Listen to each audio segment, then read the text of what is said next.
የኔ ምርጦች የኔ ምርጣ ምርጦች እንዴት ናችሁልኝ? እኔ በጣም ደህና ነኝ፣ እግዚአብሔር ይመስገን። ሙሽሮቹ ግን ማለት ነው እናንተ ብልግና ትሰራላችሁ እንዴ? ከኛ ፊት እየተሳሳማችሁ ምናምን አይታችኋል? ግን ሲሳሳሙ ከንፈር ለከንፈር ሄርሜላና አብርሽ እግዚኦ እግዚኦ እግዚኦ። ደግሞ እኔ የገረመኝ ነገር ማለት ነው ሲቀጥል ሄርሜላ ከአብርሽ ጋር ነው የመጣሽው፣ አብርሽ ነው ይዞሽ የመጣው።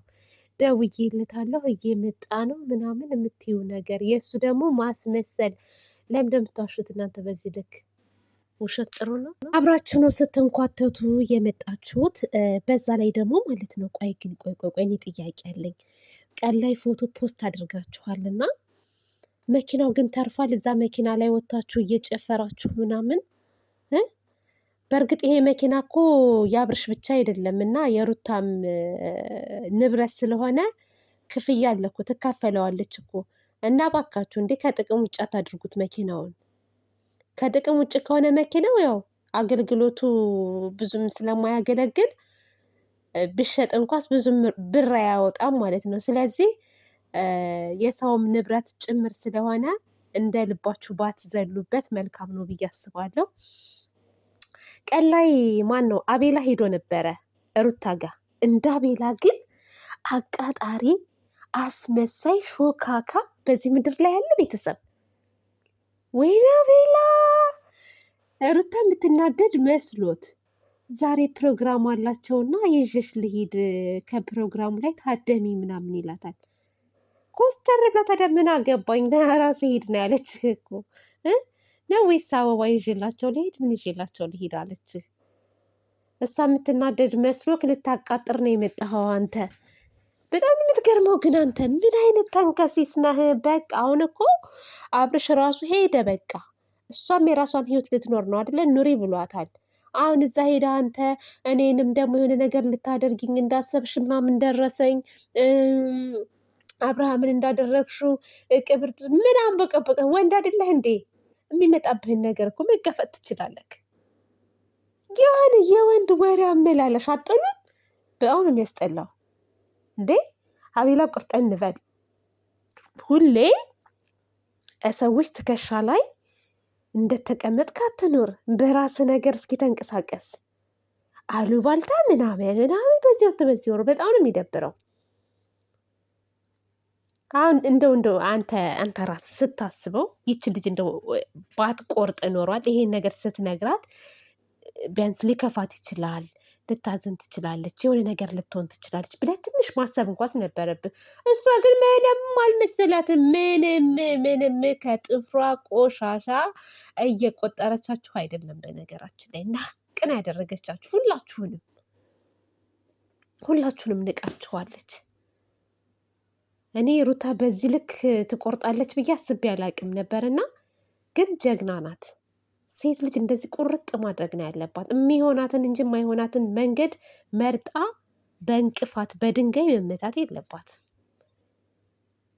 በሰፊው ሜዳ ላይ ነው መሄድ ያለባት። እንደዛ ነው የተረዳሁትና አቤላ ግን በጣም ነው የምታናድደው። አንተ ለምን አልሄድክም? እሷ ጋር ከመሄድ ተከትለው ለምን አትሄድም ነበር? አንተ ምን ጋርዶ አይደለህ እንዴ? ሄደህ እንደውም ጫማቸውን ምናምን መጠራረግ ነበረብክ። ስራህ መጠራረግ ስለሆነ ማለት ነው። የአብርሃም ጠራጊ ስለሆንክ የሄርሜላ ጠራጊ ስለሆንክ ሄደህ መጠራረግ ነበረብክ። ምን እሷ ጋር ስሄደ እሷ የሚከፋት የምትናደድ የምትበሳጭ በቂ የሆነ ነገር እንድትሆን ፈልገህ ነው። ግን አልተሳካልህም። በድጋሚ አብርሽ እንዳየነው እንደሆነ በጣም ደስተኛ ሆኗል። አብረን እናድራለን፣ አብረን እንዝናናለን፣ አብረን እንውላለን፣ አብረን እናመሻለን እያለችው ነው። እየተግደረደረ ግን ያው እንዴት አብረን እናድራለን ታያለሽ እያለ ነበረ። ከማደር ወደኋላ አትልም፣ መብት ነው። እኔ አልጋፋውም። ለምን ቬሎ ለብሶ መጣ ለምን ብዬ አይደለም። ምክንያቱም ሩታም በቃኝ ብለዋለች። በቃኝ ዞር በልልኝ ከህይወቴ ውጣ ስላለችው እሱም ደግሞ ከህይወትሽ ወጥቻለሁ ብሎ ስለሄደ እኔ ምንም ማለት አልችልም። ግን አንድ ነገር ልንገራችሁ። አንድ ነገር ግን በጣም የምትታዘቡት ነገር ምን እንደሆን ታውቃላችሁ? ሴት ልጅ ማለት ነው፣ የእውነት ነው የምላችሁ፣ ሴት ልጅ ለወደደችው ለቀረበችው እስከ ጥግ ድረስ ትሄዳለች፣ ተጎርታም ቢሆን ማለት ነው። ግን ወንድ ልጅ ግን ራስ ወዳድ እንደሆነ ተምሬበታለሁ። በጣም ራስ ወዳድ አይገልጸውም። የሰው ልጅ እንዴት ነው በአንዴ ቁርጥ አድርጎ ሁሉን ነገር ትቶ ሌላ ህይወት የሚጀምረው? እኔ ሩታ ብትሆን እኮ ይሄ ነገር የደረሰባት ማለት ነው ልጄን ላሳድግ ልስተካከል ምናምን ምናምን እያለች ወንድ የሚባል አታስብም። አብርሽ ግን እንዴት ልጣላት እንዴት ልለያያት ብሎ ነበር የሚያስበው ማለት ነው። እኔ ትዝብት ነው በቃ ትታዘባላችሁ፣ ዝም ብላችሁ ትታዘባላችሁ። እና እህቶቼ አንዳንድ ጊዜ እንደዚህ አይነት ነገር ሲደርስ እኛም እንማርበታለን፣ ጠንካራ እንሆንበታለን። የሚመጣብንን ነገር ማለት ነው ሳንሰበር ተቋቁመን ማለፍ እንዳለብን ነው የማስበው። እና ግን ሰው አስመሳይ ነው። ሰው የሚኖረው የእውነት ህይወት ሳይሆን የውሸት ህይወት ነው። ለካ ወድሻለሁ፣ አፈቅርሻለሁ፣ ሞትልሻለሁ የሚባለው የውሸት ነው። ያ ሁሉ ውጣ ውረድ ይገርማል። በጣም ነው የሚገርመው። አንድ ቀን አልቅሶ አንድ ቀን የሚደሰት፣ አንድ ቀን አለቀሰ፣ በማግስቱ ሄደ ሄርሜላ ጋር ይቅርታ ጠየቀ። አብረሽ ልኑር ተቀበይኝ አለ፣ ተቀበለችው፣ አዲስ ህይወት ጀመረ። አይገርምም? እንደዚህ ቀላል ነው ትዳር መፍታት? ግን እንደዚህ ቀላል ነው እንዴ ጋይስ? መያዙ ነው የሚከብደው ማለት ነው። እኔ ግን መግባቱ ቀላል መውጫው ከባድ ነው የሚመስለኝ። ምክንያቱም ብዙ ነገር ያስራችኋል ጥላችሁ ለመውጣት ትዳራችሁን። ትዳር ስትይዙ እኮ ማለት ነው ቃል ኪዳን ገብታችሁ ተማምናችሁ ብዙ ነገር አሳልፋችሁ፣ ኧረ ስንትና ስንት ነገር አለ። የእሷን ሚስጥር አንተ ታውቃለህ፣ እሷ ያንተን ሚስጥር፣ ገመናህን፣ ገላህን፣ ሁሉ ነገር ክን ታውቃለች። አንተም እንደዛው።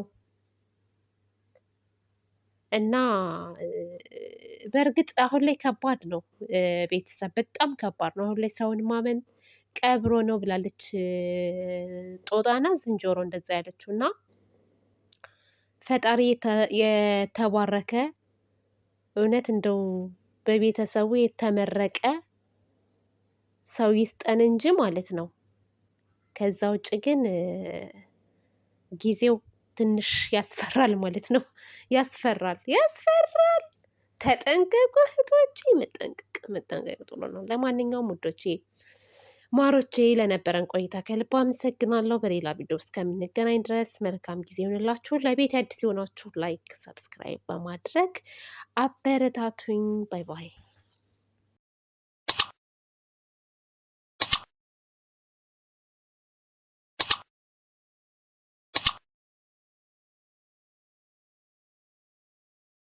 ተሰርተሽ የደራ ልጅ ቤተኩለ